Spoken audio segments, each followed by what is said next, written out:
I want to welcome Ohio Governor Mike DeWine to get his take on this matter. Hi, Governor. Thanks for joining us. Good to be with you. Thank you.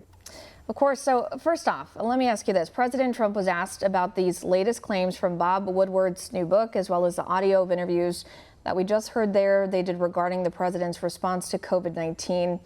So in February, the president had said that he was downplaying the pandemic to avoid public panic. And then today, he called the claims a political hit job. So I want to know what your reaction is to this audio, and do you agree with the president about avoiding mass panic?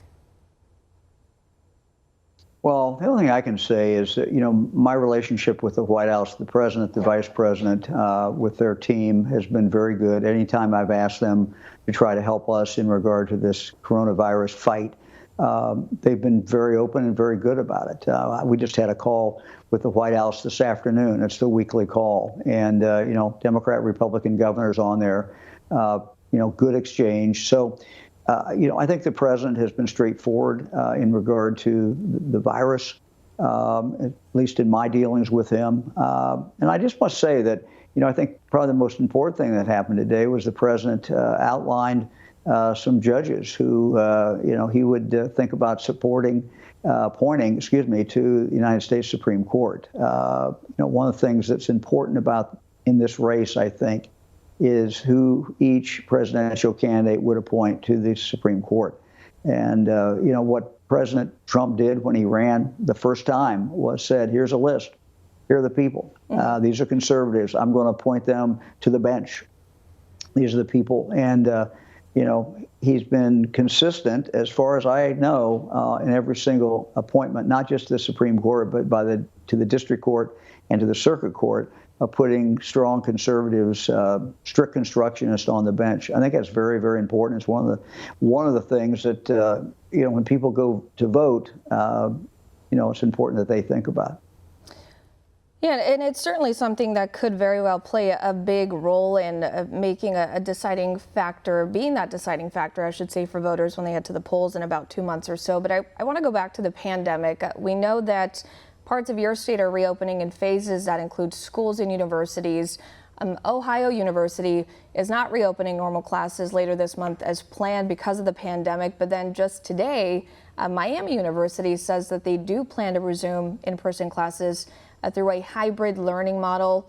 Even though it is reporting more students have tested positive for COVID, how do you think other colleges and universities should proceed?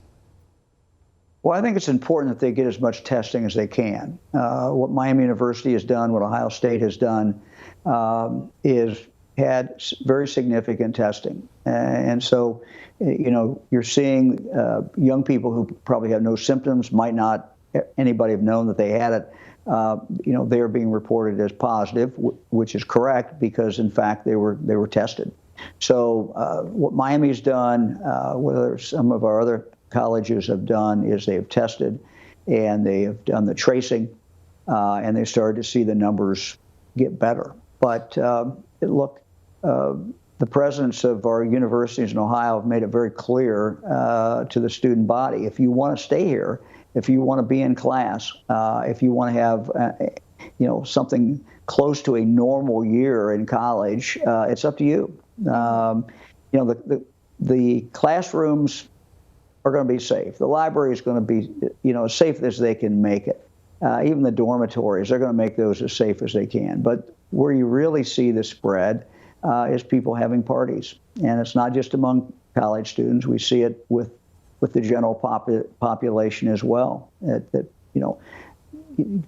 being close to somebody, a group of people together, that's where you're really seeing the spread at our universities. That's where you're seeing the spread in the general population. And so if we're going to get through this, which we will, but if we're going to keep the virus down, then we have to have students as well as the rest of the population who do the best that they can to avoid those type situations, to wear a mask in public, and to do all those things that we know make a difference. Want to see more videos like this? Click on the link below and subscribe to One America News on YouTube, and call your cable provider and kindly demand that One America News is added to your lineup. Call and subscribe today.